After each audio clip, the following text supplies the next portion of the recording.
বন্যা পরিস্থিতির অবনতির কারণে সিলেট বিভাগে 9 জুলাই থেকে এইচএসসি ও সমমানের পরীক্ষা শুরু হবে বলে জানিয়েছেন শিক্ষামন্ত্রী মহিবুল হাসান চৌধুরী নওফেল। রাজধানীর আন্তর্জাতিক মাতৃভাষা ইনস্টিটিউটে এইচএসসি ও সমমানের পরীক্ষা নিয়ে আয়োজিত সংবাদ সম্মেলনে তিনি কথা জানান।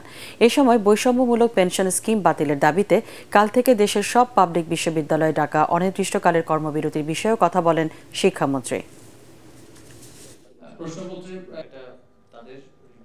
শিক্ষকদের পক্ষ থেকে যারা এখন আছেন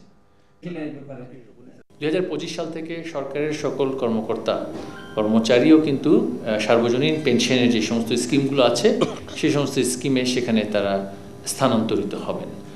সরকারের এই সিদ্ধান্তের বিষয়ে সুনির্দিষ্টভাবে কোনো মন্তব্য করা আমাদের জন্য সমীচীন হবে না। সরকারের যে সিদ্ধান্ত সেটা সাথে আমাদের সকলের অবস্থান থাকতে হবে।